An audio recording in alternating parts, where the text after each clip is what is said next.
اعوذ باللہ من الشیطان الرجیم بسم اللہ الرحمن الرحیم الصلاۃ والسلام علیک یا رسول اللہ۔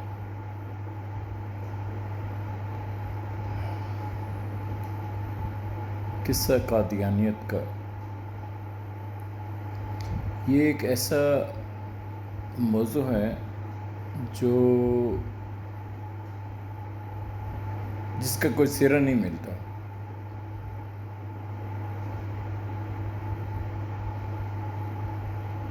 مرزا غلام محمد قادیانی اس لیے کہ وہ قادیان کا رہنے والا تھا، اور قادیان انڈیا کا ایک شہر سنا ہے، اور جس مدرسے میں وہ پڑھا اسی مدرسے میں رضا احمد خان بھی پڑھے۔ وہ حضور صلی اللہ علیہ وسلم کے چاہنے والے بنے، اور یہ مرزا غلام احمد قادیانی حضور صلی اللہ علیہ وسلم کا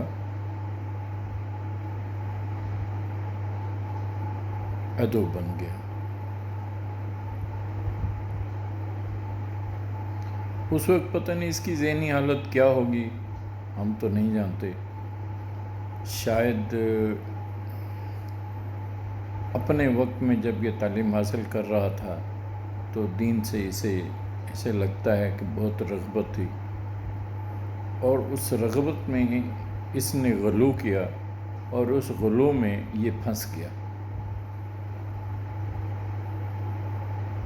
اور پھر اس نے اپنے آپ کو اس درجے پہ خود ہی دیکھنا شروع کر دیا کہ میں ایک نعوذ باللہ من ذالک ایک نبی ہوں۔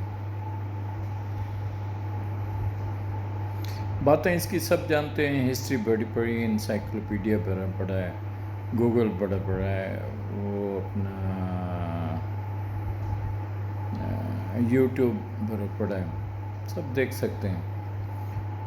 میں اتنی لمبی اس موضوع پہ تقریر نہیں کرنا چاہتا، کیونکہ سب چیزیں سب کو پتہ ہیں۔ جو میں یہ بیان کرنا چاہتا ہوں وہ یہ بیان کرنا چاہتا ہوں کہ یہ اس مرزا غلام احمد قادیانی کا قادیان سے تعلق تھا، پاکستان سے اس کا کوئی تعلق نہیں۔ اس کا اسلام سے اس لیے تعلق نہیں کہ اس کی اپنی کتابیں خود اس کو جھوٹی ثابت کرتی ہیں، لہٰذا ہمیں یہ چاہیے، ہمارا مقصد یہ نہیں ہے کہ ان کو قتل کر دو یا ان کو مار دو، ان کو ختم کر دو۔ ہاں، یہ مقصد ضرور ہے کہ یہ ان کا پاکستان سے کوئی تعلق نہیں ہے،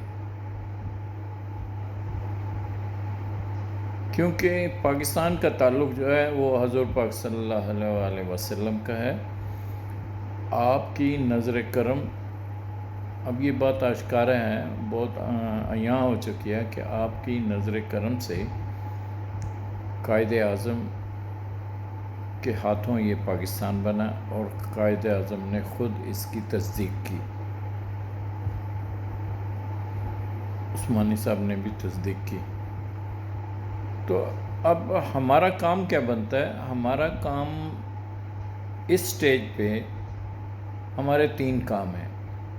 نمبر 1 کہ ہم نے حضور صلی اللہ علیہ وسلم کا دفاع کرنا ہے، اور اس کی ہر بات کو غلو کہہ کے اس کی ذات اور سے انکار کرنا ہے، نمبر 1۔ نمبر 2، اس کی جتنی تعلیمات ہیں یا اس کے جتنی بھی مغلظات ہیں ان کو اپنی پاکستانی مسلمان جو ہیں ان کو ان مغلظات سے بچانا ہے، اور اپنی نئی نسل کو واضح کرنا ہے کہ یہ ایک جھوٹا اور کذاب انسان ہے، بلکہ میں یہ کہوں گا کہ نفسیاتی مریض ہے۔ اس کو فالو کرنے کا ہمارا کام نہیں ہے۔ اور تیسرے نمبر پہ ہمیں سب پاکستانیوں کو، مسلمانوں کو یہ چاہیے کہ اس بات کو آپ ذہن نشین کر لیں کہ مرزا غلام احمد قادیانی کا پاکستان سے کوئی تعلق نہیں ہے، اس کے جتنے فالوورز ہیں ان کا بھی پاکستان سے کوئی تعلق نہیں ہے۔ پاکستان کے شہریوں کو چاہیے کہ حضور صلی اللہ علیہ وسلم کی محبت کا خیال رکھیں، ان کی انسیت کا خیال رکھیں، ان کا احترام کریں، اور ان کے احترام میں اپنی زمینیں ان کو مت بیچیں، چاہے یہ 1 روپے کا 1,00,000 روپیہ آپ کو دیں، کیونکہ یہ ان کا وطن پاکستان نہیں ہے، یا تو ان کا وطن قادیان ہے یا انگلستان ہے، جنہوں نے اس کو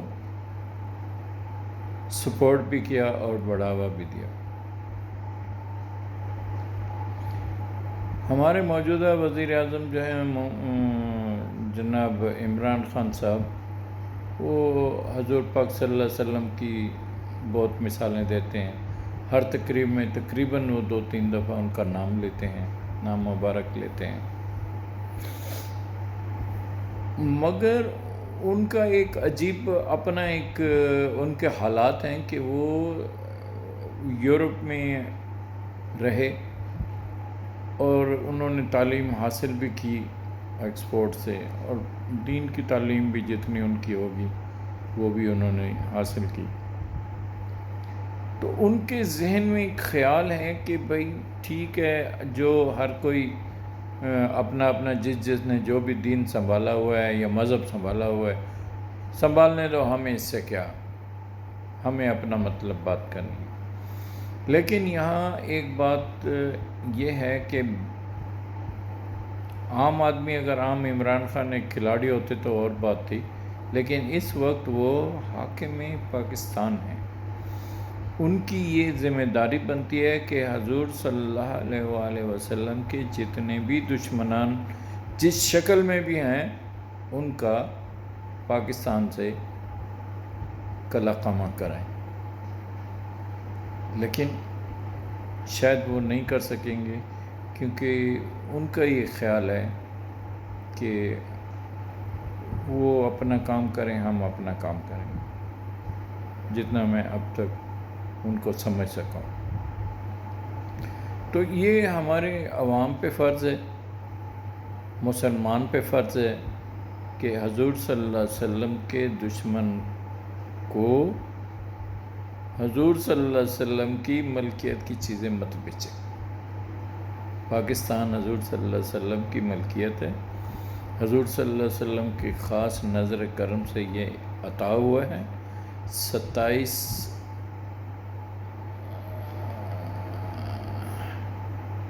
رمضان المبارک یوم جمعہ کا دن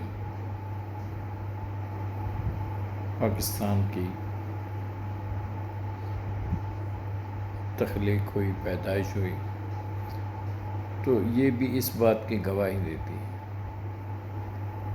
تو ہونا یہ چاہیے کہ ہم عوام، مسلمان اور ہم حکومت، حاکم وقت مل کے اس مسئلے کو اس طرح سے ٹیکل کریں کہ ہمیں ان سے کوئی دشمنی نہیں ہے، کیونکہ ان کا انجام اللہ سبحانہ تعالیٰ خود کریں گے۔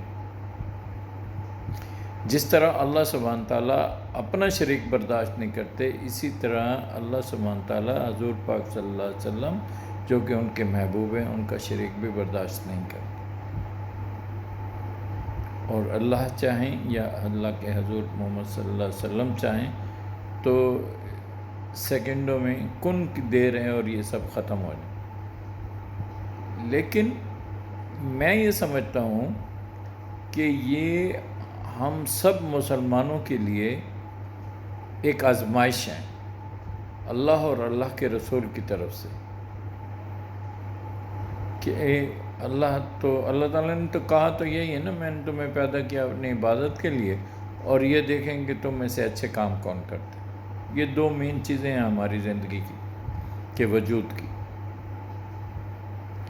تو ہم مسلمانوں کو یہ چاہیے کہ جنہوں نے زمینیں ان کو بیچی ہیں وہ اپنی زمینیں واپس لیں، ان کا پیسہ ان کو دیں اور ان کو پاکستان سے دیس نکالا کریں۔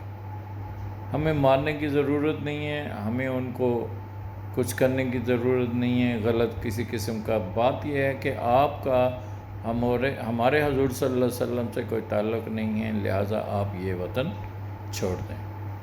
آپ کا وطن قادیان ہے، قادیان میں رہیں، آپ کا وطن انگلستان ہے، انگلستان میں رہیں۔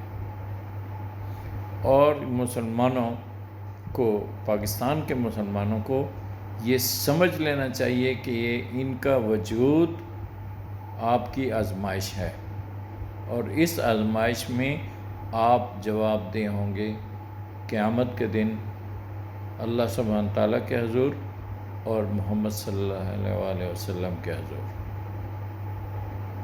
وما علینا الا البلاغ المبین۔ السلام علیکم ورحمۃ اللہ وبرکاتہ۔